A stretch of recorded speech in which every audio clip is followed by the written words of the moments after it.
इससे पहले हमने सुना ऋत्विक का पैर 12 साल बाद भी ठीक नहीं हुआ। दरअसल उसके पैरों की नाड़ियां उसके जन्म के साथ ही टूट गई थीं। और जब रामलाल ने कई सारे वैद्यों को उसका पैर दिखाया, सभी लोगों का जवाब एक ही था। उसका पैर ठीक करने के लिए नाड़ी अमृत तरल चाहिए, जो नाड़ियों को जोड़ने या निर्माण में सहायता करेगा। वो तरल विद्यानगर में दुर्लभ नहीं था, लेकिन उसकी एक खुराक के लिए 1000 स्वर्ण मुद्रा चाहिए थी, जो एक रत्न मुद्रा के बराबर थी। वो रामलाल के लिए बहुत बड़ी रकम थी, लेकिन उसने हार नहीं मानी। उसने मेहनत की और एक खुराक जुटा लिया। लेकिन ऋत्विक के पैर को ठीक करने के लिए कुल मिलाकर 3 खुराक चाहिए थी। और अभी रामलाल हार ना मानते हुए दूसरी खुराक की आधी रकम जुटा ली थी। बस रामलाल को कुछ और समय की जरूरत थी। पर वहीं जो एक चीज थी जो उनके पास नहीं थी, समय। अगर ऋत्विक का पैर 13 साल के अंदर ठीक नहीं हुआ, तो उसका पैर कभी भी ठीक नहीं हो सकता था। और ऋत्विक भी अपने पिता की मेहनत देख पा रहा था और उसकी बहुत इज्जत भी करता था। जब भी वो कहीं जाना चाहे, तो उसे किसी की सहारे की जरूरत पड़ती थी। धीरे धीरे उसे लगने लगा वो सब पर बोझ है, और उसका आत्मविश्वास भी दिन पर दिन कम हो रहा था। इसीलिए रामलाल ने उसके लिए एक 3 पहियों वाली छोटी गाड़ी भी बनाकर दी थी। वो गाड़ी के आगे एक चक्का था, उसको ऋत्विक को घुमाना था। इससे वो गाड़ी आगे या पीछे जाती थी। उससे ऋत्विक को थोड़ा आत्मविश्वास आया और उसने सोचा, भले ही मेरे पैर कभी ठीक ना हो पाए, लेकिन मेरे पास दिमाग है। मैं बहुत कुछ बना सकता हूं। इससे मैं सबकी बराबरी पर खड़ा हो जाऊंगा।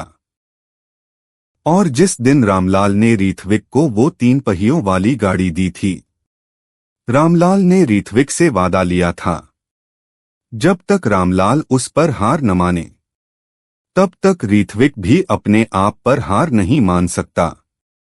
और वो कभी भी अपने आप को किसी और से नीचा या किसी और पर बोझ नहीं समझेगा। इस वादे के साथ ऋत्विक ने अपने आत्मविश्वास को बांधा और अपने दिमाग पर बहुत मेहनत की। वो गणित में बहुत तेज था और वो शतरंज में एक माहिर खिलाड़ी था। ये देखकर बूढ़े शिवकुमार ने ऋत्विक के दिमाग के अंदर रणनीति, व्यूह संरचना और ज्योतिष शास्त्र, ऐसे ही बहुत सारे कला और ज्ञान के ऊपर आसक्ति को धीरे धीरे विकास करना शुरू किया। इससे ऋत्विक के अंदर आत्मविश्वास और बढ़ गई। तभी ऋत्विक ने शिवकुमार जी से पूछा था, वो ये सभी ज्ञान को कहां से प्राप्त कर सकता है। तभी शिवकुमार दादाजी ने सुझाव दिया था, वो विद्या भवन संस्था में शिष्य के रूप में अर्जी डाले। वहां उसे इन सभी चीजों की शिक्षा प्राप्त करने का मौका मिलेगा। ये सुनकर उसने तुरंत विद्या भवन के लिए अर्जी डाल दी थी, जिसकी परीक्षा परसों होने वाली थी। दरअसल विद्यानगर में 10-12 शिक्षा केंद्र थे और हजारों से ज्यादा शिक्षा शिविर, जैसे रामलाल की छोटी सी शुरुआती तलवारबाजी की शिविर। लेकिन इन सब शिविरों में शुल्क लिया जाता था। लेकिन रामलाल की परिस्थिति इतनी भी अच्छी नहीं थी, क्योंकि वो अब अपना सारा धन संचय सिर्फ ऋत्विक का पैर ठीक करवाने में करना चाहता था। इसमें उसकी पत्नी सावित्री भी उसके साथ थी और शिक्षा केंद्रों में कोई शुल्क नहीं होता था।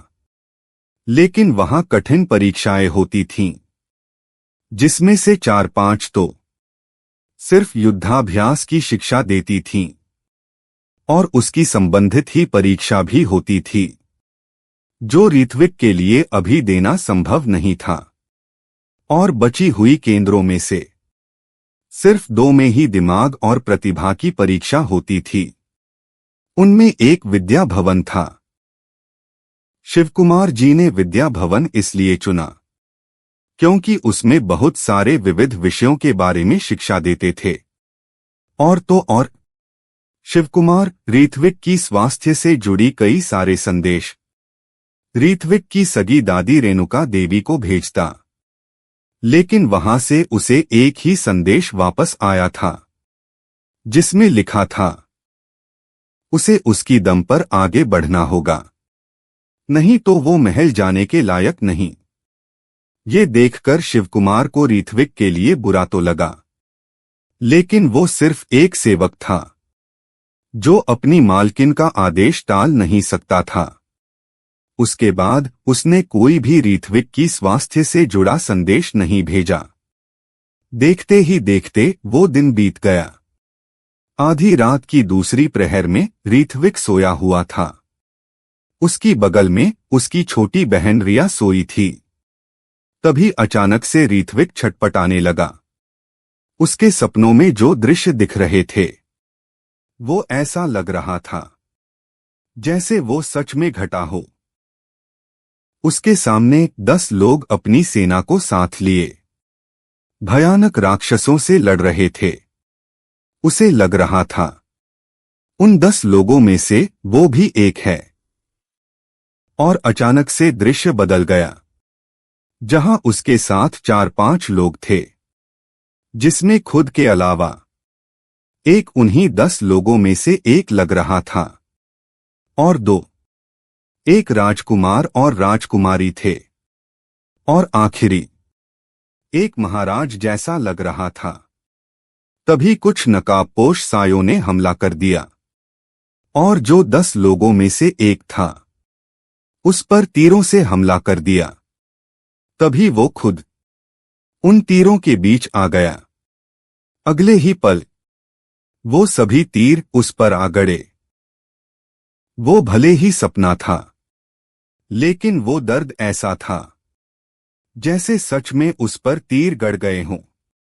उस दर्द से वो अचानक उठ बैठा और गहरी गहरी सांस लेने लगा। जैसे ही उसने अपनी आंखें खोली, वो अपने ही घर में बिस्तर पर बैठा हुआ था। कौन थे वो 10 लोग? क्या इस सपने से ऋत्विक का कोई नाता है, या बस मामूली सा सपना? क्या परसों होने वाली परीक्षा को ऋत्विक उत्तीर्ण कर पाएगा? आगे जानने के लिए सुनते रहिए the story the supreme control.